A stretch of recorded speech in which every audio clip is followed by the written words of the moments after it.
Assalamualaikum warahmatullahi wabarakatuh. Nama saya Rafika Indah Sulistyawati. Saya dari jurusan Komunikasi Penyiaran Islam, Fakultas Dakwah dan Komunikasi, UIN Wali Songo, Semarang.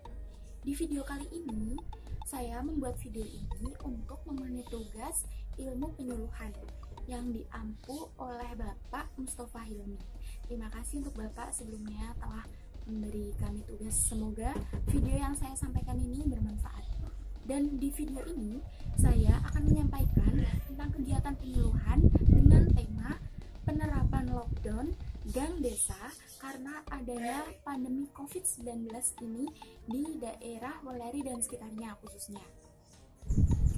Dan kenapa sih saya memilih tema ini, tema penerapan lockdown gang desa karena adanya pandemi COVID-19 ini?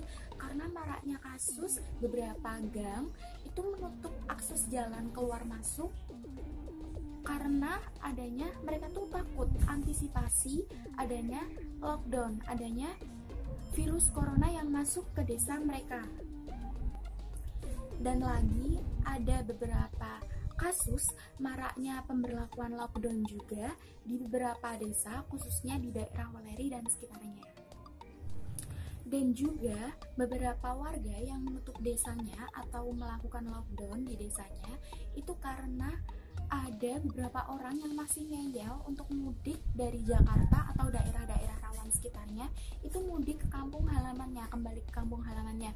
Dan alhasil orang yang mudik itu yang dari kota besar atau zona merah itu kembali dan menjadi pasien PDP.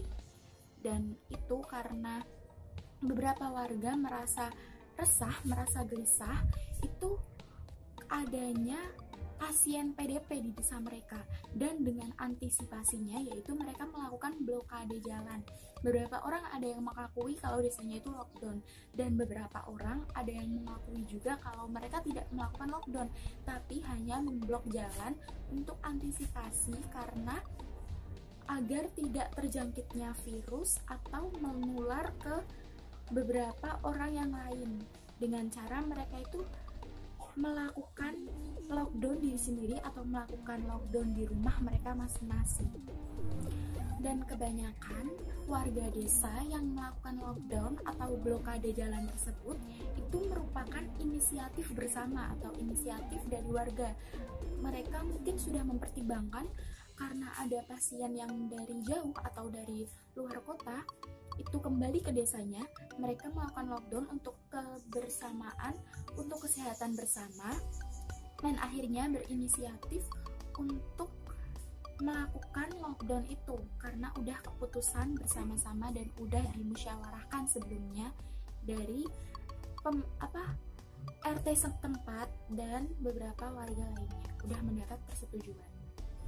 Sementara itu, kalau dari keluarga warga desa itu atau sanak saudaranya berasal dari luar kota atau dari zona merah, itu kalau mau kembali ke desanya harus dilakukan karantina oleh RT RW setempat dan harus mendapat persetujuan tentunya dari RT RW setempat.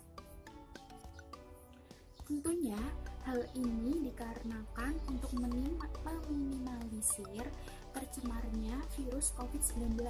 Karena virus COVID-19 ini kita itu gejalanya itu ada yang nampak dan juga ada yang tidak nampak.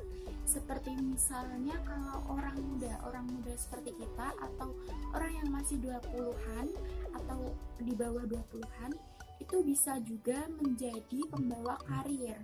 Dia tidak nampak gejalanya tapi bisa menularkan ke orang yang lebih tua atau orang yang daya imunnya itu lebih rendah dari orang yang masih daya imunnya itu tinggi, seperti anak-anak muda yang daya. Jadi kalau ada saudara yang dari luar kota atau zona merah itu datang ke wilayah kita atau ke desa-desa kita, itu bisa jadi mereka membawa karir.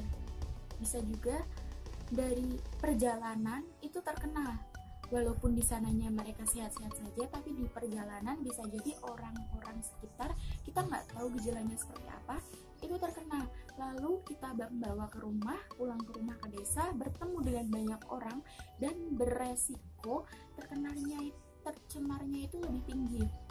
Misal kita langsung menyentuh barang-barang rumah, atau kita ngobrol dengan orang tua atau dengan nenek kita, dengan orang tua kita, itu bisa jadi menularnya virus corona ini. Karena dari beberapa ketentuan itu virus corona menular dari droplet yang atau cairan di dalam tubuh seperti mata, atau saat kita berbicara secara tidak langsung kadang nyiprat gitu, kadang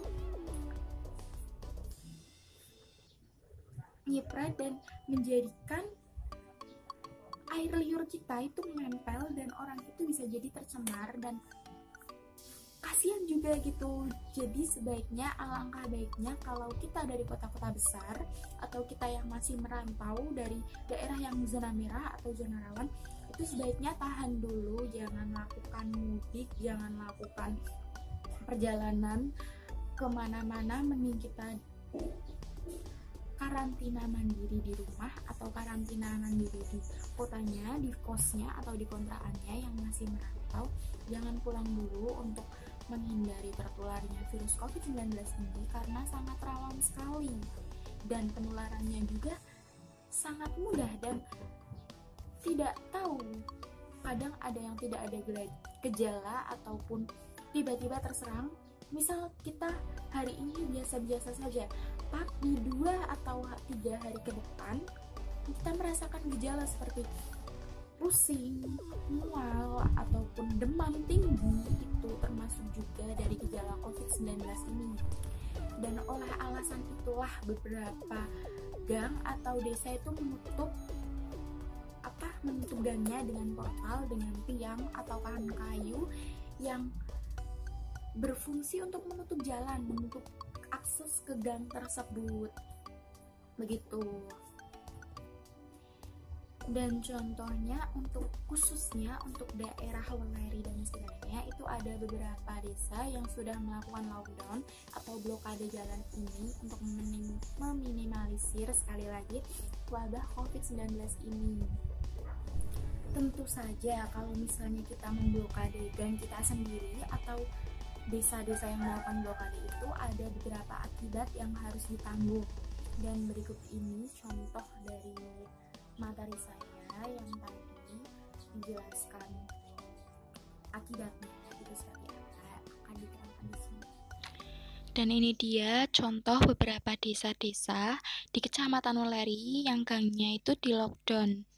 Mereka menutupi gang mereka dengan tiang atau kayu untuk menutup akses jalan keluar masuk ke desa dan gang tersebut.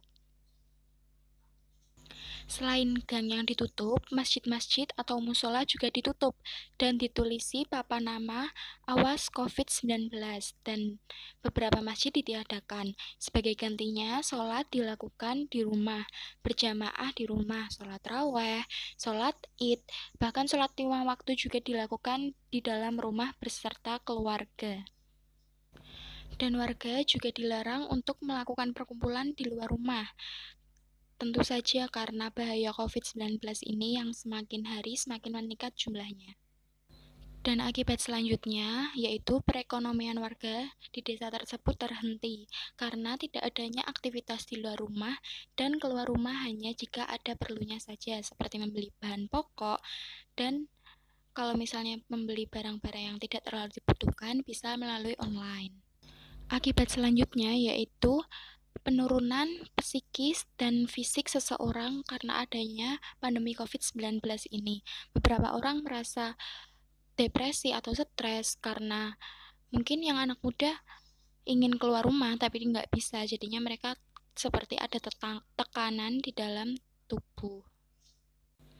Tapi jangan khawatir karena belakangan ini pemerintah menerapkan new normal yaitu keadaan kembali normal untuk meningkatkan perekonomian negara. Walaupun pemerintah menerapkan new normal, tapi kita tetap perlu menjaga kesehatan, yaitu seperti memakai masker bila hendak keluar rumah, lalu mencuci tangan setiap saat atau mau makan atau bepergian, kalau enggak ya juga bisa memakai hand sanitizer.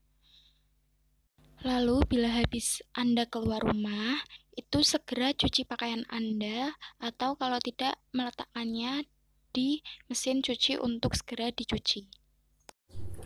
Alhamdulillahirrahmanirrahim, telah selesai video saya kali ini untuk memenuhi tugas UAS atau ulangan akhir semester dari matkul mata kuliah ilmu penyuluhan yang diampu oleh Bapak dosen Mustafa Hilmi. Apabila saya ada kekurangan penyampaian salah kata atau salah perbuatan atau salah informasi, semoga dimaafkan. Ini saya sudah meneliti, udah menyeluruh, kalau informasinya udah, semoga saja informasi yang saya berikan bermanfaat dan benar. Lalu saya tutup video kali ini dengan wassalamualaikum warahmatullahi wabarakatuh.